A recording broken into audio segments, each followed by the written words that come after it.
At your meeting, have a greeter. We kind of did that today. Allie and I were greeting you as you were coming in the room, and I was asking you to share where you're from, but you could do that at your meetings. We did this with our Circle K chapters in Georgia, asked them to have greeters at their meetings, and just to make people feel welcome, and they found that it improved their participation and attendance because it was like someone cared.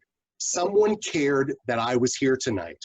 Because you know what happens if you don't welcome people, make them feel welcome? They're going to go to that chair way in the back of the room, sit by themselves, like they're afraid someone's going to touch them or hurt them or talk to them or something like that. And if you don't make them feel welcome, they're not going to come back next week. So have greeters do that. You want it to be substance over image. Here's a couple of examples that went for image instead of substance. First one is a catalog that was around for about 10 years in the collegiate market, a company called Campus T-Shirt. I even pointed out this to their group that I said, hey, you know, you've got a beautiful catalog here, some very pretty people on the cover. There's just one problem with it. And I'll bet many of you are seeing that. None of them are wearing T-shirts.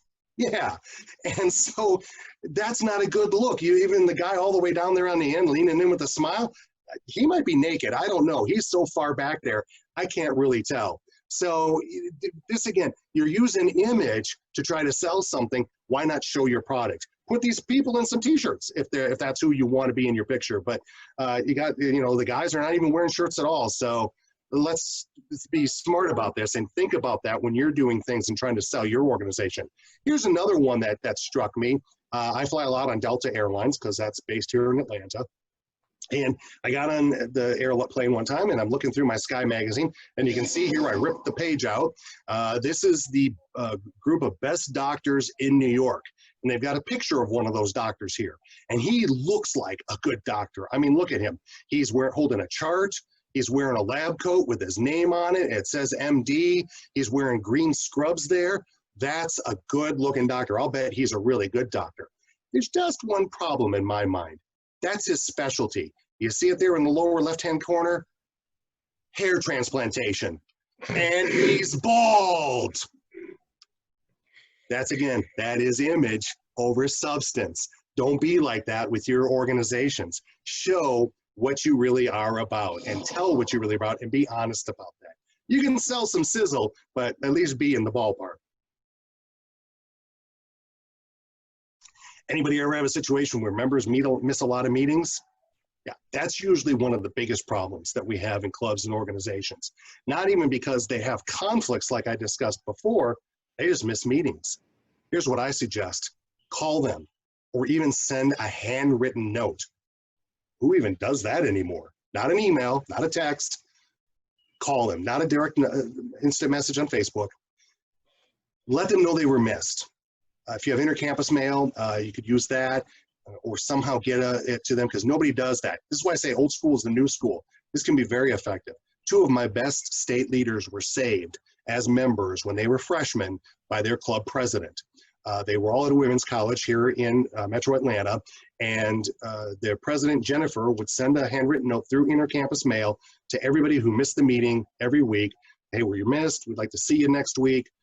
With a couple of these members, they were in the same residence hall as her, so she would say, hey, I live in that hall that you live in. Why don't we meet in the lounge at 6:45 and we'll all walk together for the 7 o'clock meeting?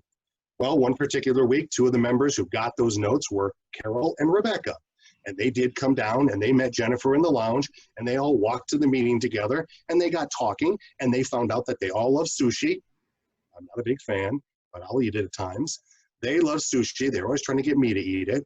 And they ended up becoming best of friends. They followed each other in leadership in the club. They followed each other in leadership on the state level.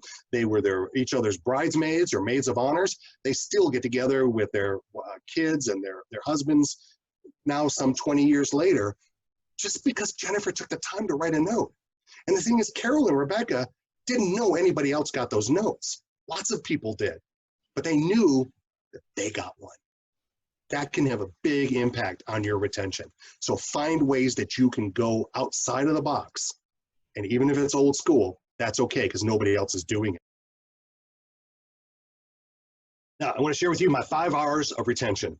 First of all, with all your members, try to give them a responsibility. Put them in charge of something. Make them the greeter. Make them the person doing the pledge, or have them clean up after the meeting and rotate that so they're not doing the same thing every time. Make them the sergeant at arms. Like, what does the sergeant at arms do? It doesn't matter. Tell them to stand by the door, and if anything goes down, take it out. Whatever it might be. One of our chapters had a sergeant at arms for theirs, for their group, and they had a very nice gong that they would use to call the meeting to order. It was 50, 60 years old, and the sergeant at arms would wear white gloves and bring it into the meeting and present it, and then stand guard over it so no one could touch it. And then after the meeting, they took it back to their room and kept it clean and in order and everything. People clamor for that job. Wouldn't have been me, but people did. Give them a responsibility. And last thing is, use stories to make points. I've shared a lot of stories with you about my experiences as a student advisor, or as a student leader and an advisor, as a speaker. One of the ones I like to share about, and this is where I'll finish, is about meetings. And it comes from a booklet called God's Little Instruction Book for Graduates. And it tells a story about a group of traveling minstrels in medieval times.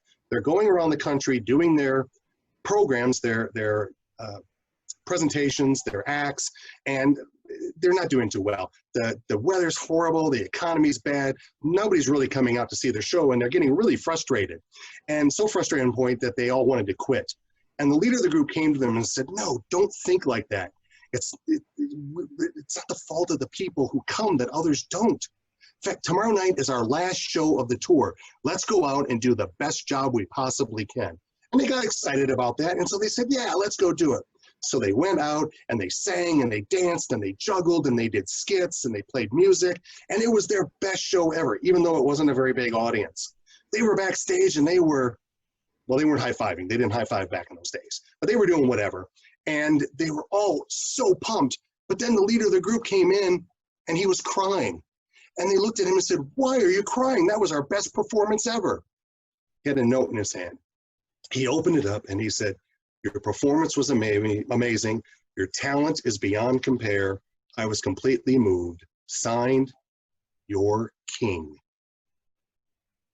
You never know who's going to be in the audience when you have to run a meeting. So put on the best show for the people who show up.